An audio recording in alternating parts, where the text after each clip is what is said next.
Madam President, members of the board, it's always a pleasure of mine to update you when times are good, and we're talking about the budget right now and the forecast, and we do a forecast in October. That's the one that kicks off the fiscal year, and then we also have to update it in May each year.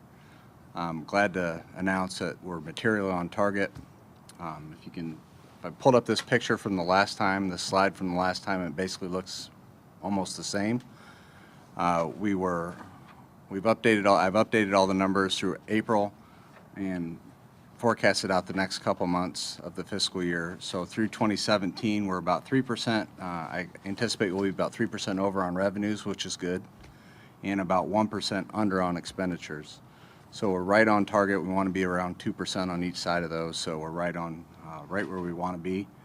Our cash balances haven't really changed from the last time that I showed you. We're still in that 6 to 8 month target through fiscal 17 and 20 of cash balance, operating expenditures to cash balance. And then in 2021, we actually have 4 months of cash balance at the end of the forecast. So we're in the black throughout the whole forecast.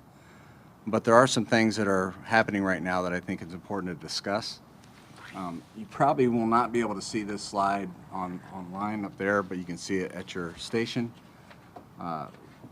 Right now, House Bill 49 is going through the process of getting approval. It's a state biennial budget.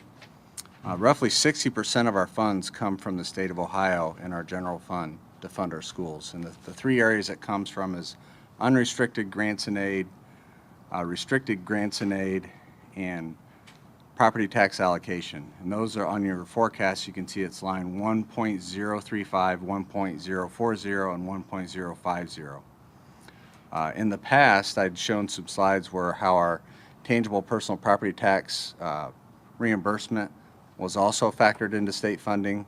But as you remember the last time that I gave the forecast, I said that we weren't getting any more in the general fund, so it's not really something we need to factor into the future because we don't get it anymore.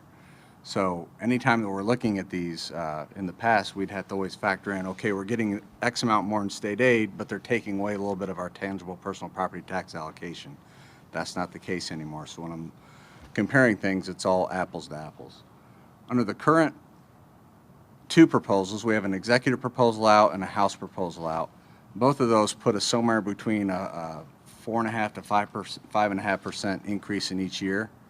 And you can see what that does to our state budget, or what it does to our 5-year forecast. Right now I have a 2% factor in there. I'm not showing the whole amount that's been shown in the executive summary and also the House summary, because it's in the Senate right now and there is some discussion out there about an $8 million shortfall in the state budget because revenue projections have been off. So I just want to be a little cautious about that. One thing that is an advantage to our school district right now is that we are on the cap, meaning that we're about $10 million into the cap. So any decrease in state funding, if you put an amount into the formula, it's still going to calculate that we will receive an addition of dollars. So I'm pretty confident that we will receive some, but if it doesn't come to fruition, that 2% or 5% or whatever that number ends up being, I'll definitely make sure that you're notified of that and what effect that will have on our forecast. But as of right now, the 2% is in there, and I matriculated that out through the fiscal year 2021. Really good news. So We're happy to hear from you when it's good news, too.